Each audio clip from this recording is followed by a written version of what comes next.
हमें ज्वाइन कर रहे हैं फैसल सब्जवारी साहब, मुत्तहिदा कौमी मूवमेंट के सूबाई वजीर फॉर यूथ अफेयर्स। बहुत बहुत शुक्रिया फैसल साहब हमें ज्वाइन करने के लिए। सबसे पहले तो एनआरओ से फवायद हासिल करने वालों के साथ क्या होगा, क्योंकि अगर ये एनआरओ जो 120 दिन के बाद खत्म हो जाता है और ये एग्जिस्ट नहीं करता, नल एंड वॉइड हो जाता है, तो फिर तो केसेस दोबारा से खुलेंगे और एमक्यूएम के काफी सारे कारकुनान हैं जिन्होंने इनसे फवायद हासिल किए हैं, उनका उस सेंस में क्या होगा और इसके बाद क्या वो अपने केसेस को कोर्ट में दोबारा से रीओपन कर।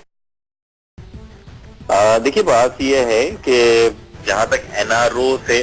एमक्यूएम का फायदा उठाने का ताल्लुक है, एक परसेप्शन ये है मेरे ख्याल में। देखिए, एनआरओ के ऊपर जो पब्लिक ओपिनियन बिल्ड हुआ और कौम को एतराज है जिस पर सिविल सोसाइटी और तमाम के तमाम लोगों को, वो ये है कि बदउनवानी के हवाले से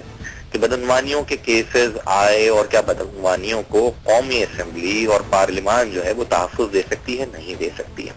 एमक्यूएम के केसेस जो कि सारे के सारे फॉल्स, फैब्रिकेटेड, कॉन्कॉक्टेड थे, सियासी बुनियादों पर झूठे मुकदमात। कायद तहरीक अल्ताफ हुसैन के ऊपर पुलिस वाले की टोपी चुराने तक का मुकदमा कायम होगा। कायद तहरीक जब पाकिस्तान से तशरीफ ले गए हैं 92 में, उस वक्त तक उनके ऊपर एक भी केस नहीं था, लेकिन उनकी लंदन मौजूदगी के बावजूद उन पर एमक्यूएम की क़यादत पर रूपोश हैं लोग, खवातीन पर, बूढ़े उनके वालदैन पर एमक्यूएम के कारकुनान के झूठे बसों जलाने के, पुलिस पर मुकाबले के, जो आदमी चल नहीं सकता पैरों पर, इस तरह के मुकदमे कायम किए गए और अल्हम्दुलिल्लाह उनमें से ग्रेजुअली वो सारे के सारे मुकदमे बरी हो रहे थे बाइज्जत एमक्यूएम के कारकुनान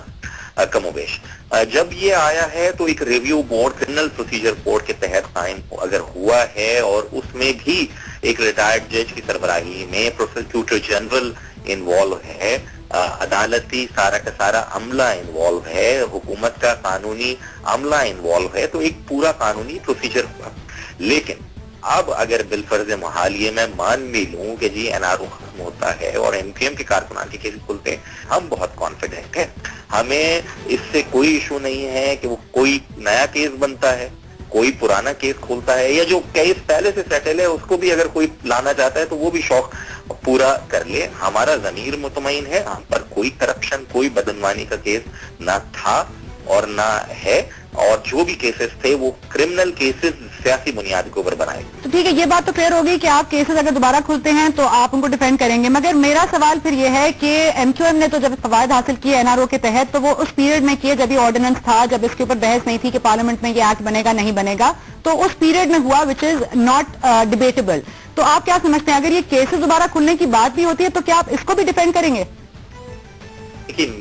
पहली बात, एमक्यूएम ने NRO public perception, media perception, opinion क्या है कि बदउनवानियों, करप्शन के हवाले से।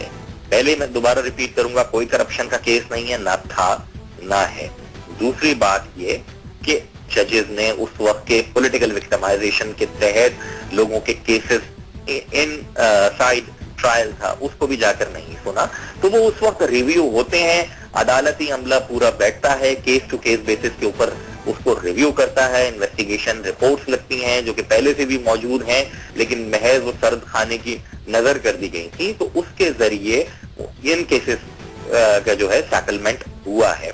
जहां तक ये बात है कि जी उस तारीख से पहले था, ये नहीं, तो I am not a legal expert, लेकिन अगर ये मैं आपको फिर ये कह रहा हूँ ना कि अगर तो खुलते भी हैं तो भी हम तो सामना करने के लिए तैयार हैं। अच्छा ठीक है, आप ये बताइएगा कि इस वक्त तो एनआरओ का मामला लगता है कि बंद हो गया है, मगर इस पे डिबेट तो जारी है, मगर एनआरओ जो है वो इस नाम का कानून पार्लियामेंट में नहीं लाया जाएगा फॉर अप्रूवल। तो आप क्या समझते हैं, अगर कोई मुतबादल कानून आता है और अगर ढांचा वही रहता है और नाम बदल दिया जाता है तो फिर एमक्यूएम का क्या स्टांस होगा, क्या तब भी मुखालफत ही रहेगी इसकी?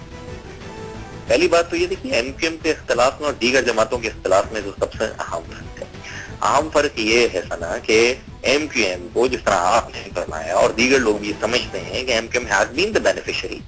तो हम तो आगे बढ़कर बात कर रहे हैं कि अगर तो हम रहे भी, अव्वल तो हम है नहीं बेनिफिशियरी, और अगर तो हम रहे भी हैं तो भी हमने सब कौम के सामने अपने जमीर की आवाज पर लब्बैक कहा है। दूसरी बात ये कि एमक्यूएम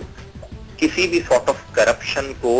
सेकंड नहीं कर सकती। हम ये भी समझते हैं कि इस मुल्क में लोगों को सियासी बुनियादों पर ब्लैकमेल किया जाता रहा है, इस मुल्क में सियासी बुनियाद पर मुकदमात कायम किए जाते रहे जिसका सबसे बड़ा शिकार हम खुद रहे, इसलिए हम पॉलिटिकल विक्टिमाइजेशन के खिलाफ हैं, हम पॉलिटिकल एक्सट्रीमिज्म के खिलाफ हैं, लेकिन हम को सपोर्ट इन एनी केस नहीं कर सकते। फैसल साहब, आपने जो बात कही अगर वो क्लियरली मैंने समझी तो आपने यही कहा कि आप बेनिफिशियरी रहे नहीं, और अगर रहे भी हैं तो आप खुलकर डट कर मुकदमात अगर खुलते हैं तो दोबारा लड़ने के लिए तैयार हैं, और आपको ये भी इस वक्त कॉन्फिडेंस है कि आप वो मुकदमात से बाइज्जत बरी हो सकते हैं। दूसरी तरफ मेरा सवाल यह है कि आपने बात की ज़मीर को लब्बैक कहने की, तो आप समझते हैं हमारे जो और पार्लियामेंटेरियंस हैं जिनके खिलाफ केसेस हैं और जिनके ये शवाहिद अभी तक सामने नहीं आए कि क्या उनके केसेस खत्म हुए थे या सिर्फ वो एनआरओ के फवायद के वजह से अब एग्जिस्ट नहीं करते, तो क्या उनको जोड़ने की जरूरत है? मेरे ख्याल में इट्स अबाउट टाइम कि हम जो है एज ए होल 2-3 चीजें तो सना तय कर लें कौमी सतह के ऊपर। पहली बात, जैसे मैंने कहा कि ये हकीकत सब मान लें कि इस मुल्क में सियासी विक्टिमाइजेशन होती रही है, इस मुल्क में सियासी बुनियादों पर झूठे केसेस बनाए जाते रहे हैं, लेकिन अगर कोई भी आदमी जो है वही समझे बनना का